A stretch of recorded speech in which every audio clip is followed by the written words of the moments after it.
ഈശോമിശിഹായിൽ പ്രിയപ്പെട്ടവരെ, 3 വാക്യങ്ങൾ മാത്രമുള്ള 133 സങ്കീർത്തനമാണ് ഇന്ന് നമ്മൾ ധ്യാനിക്കുന്നത്. സഹോദര സാന്നിധ്യത്തിൻ്റെ അനുഗ്രഹം. ഈ സങ്കീർത്തനം ഇങ്ങനെയാണ് ആരംഭിക്കുന്നത്: സഹോദരങ്ങൾ ഒരുമിച്ച് വസിക്കുന്നത് എത്ര നല്ലതും മനോഹരവുമാണ്.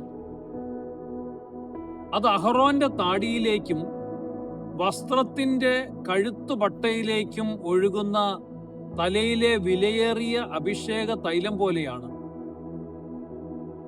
ഹെർമോന്റെ മഞ്ഞ് സിയോൻ പർവ്വതങ്ങളിൽ വീഴുന്നത് പോലെയാണ് സഹോദരങ്ങൾ ഒരുമിച്ച് വസിക്കുന്നത്. കാരണം അവിടെ കർത്താവ് അനുഗ്രഹം നൽകുകയാണ്, ദൈവത്തിൻ്റെ ജീവൻ അവിടെ ലഭിക്കുകയാണ്.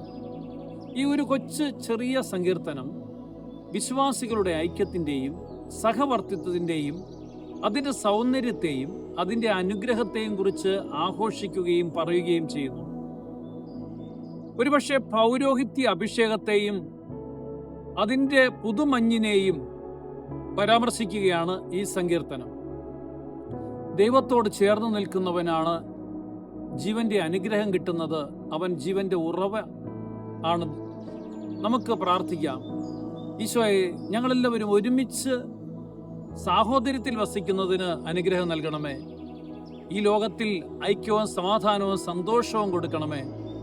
നമുക്കതിനു വേണ്ടിയിട്ട് പ്രാർത്ഥിക്കാം. നമ്മുടെ കുടുംബങ്ങളിൽ സമാധാനം കിട്ടുന്നതിന് വേണ്ടി, ഒരുമിച്ച് വസിക്കുന്നതിന് വേണ്ടി, ജീവിതത്തിൽ ആ ഒരു ഐക്യം ഈ ലോകത്തിൽ സംജാതമാകുന്നതിന് വേണ്ടി പ്രാർത്ഥിക്കാം.